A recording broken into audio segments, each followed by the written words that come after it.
Good afternoon and thank you for joining Luntha Television. It's time for news updates and you're with me, Charlie Dajalang.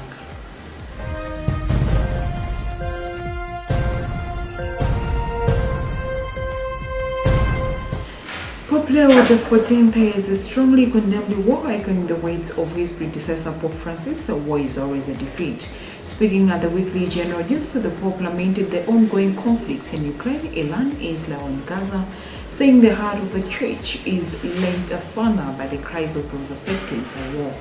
The Pope warned that the use of modern scientific weapons risks breeding combatants to barbarism far greater than in the past. He urged world leaders to reject their role of powerful and sophisticated weapons, emphasizing that nothing is lost with peace, everything can be lost with war.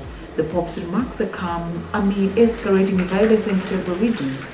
Russian airstrikes on Ukraine have intensified, resulting in significant loss of life and injury. In the conflict between Israel and Iran, thousands are fleeing their land as Israel carries out strikes and are eliminating Iran's nuclear program.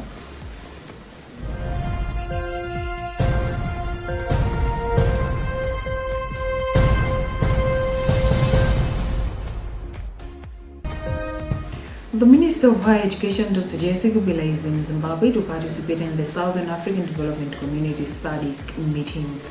SADC senior officials responsible for education and training and science and technology and innovation are convening from June 17th to 18th, 2025 in Harare, Zimbabwe. The purpose of the meeting is to review and finalize documents in preparation for the ministerial meeting scheduled for 19th to 20th June 2025.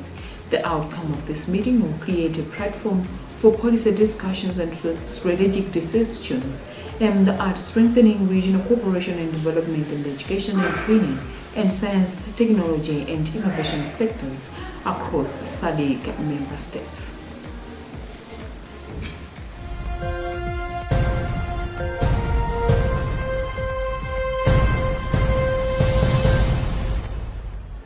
The Minister of Health has urged Malawians to advocate, care and help reduce the stigma surrounding sickle cell as the country joins the rest of the world in commemorating World Sickle Cell Day, observed annually on June 19th.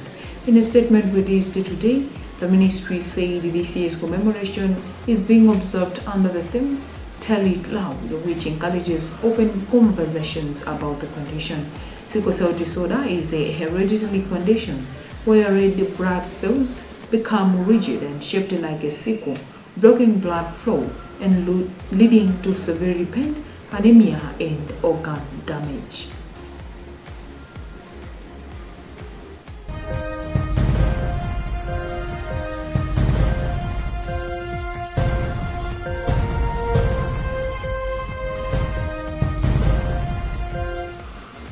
Africa International People's Tribunal on Debt and Development is currently underway in Lilongwe, bringing attention to the continent's growing debt crisis and the role played by global financial institutions such as the International Monetary Fund (IMF) and the World Bank. The tribunal, which runs until Friday, seeks to expose how policies championed by these institutions have locked African nations into debt-dependent development models, with countries prioritizing loan repayments over inclusive economic growth. Speaking during the opening session, Malawi Economic Justice Network Vice Board Chairperson Reverend Innocent Chikopa said the tribunal offers a timely platform for Africans to reflect on how external financing models are shaping the continent's future.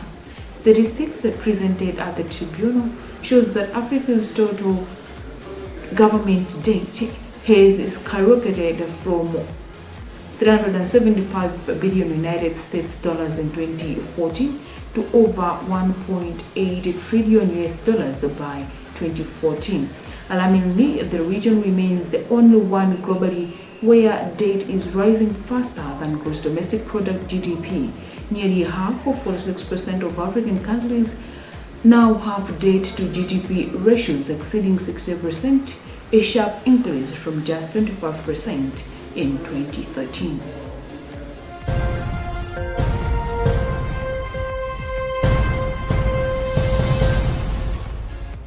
And in other news, Rwanda and the Democratic Republic of Congo have made significant progress towards peace, with their technical teams initiating a draft peace agreement aimed at ending the fighting in eastern Congo. The agreement, expected to be signed on June 27th, addresses key issues such as territorial integrity, prohibition of hostilities, disengagement, disarmament, and conditional integration of non-state armed groups. The conflict in eastern Congo has been ongoing for decades, with the M23 rebel group backed by Rwanda clashing with the Congolese army. The region is rich in minerals, making it a key area of interest for foreign investors. The U.S. government has been mediating talks between the two countries and has welcomed the agreement, seeing it as a major step towards bringing peace and stability to the region.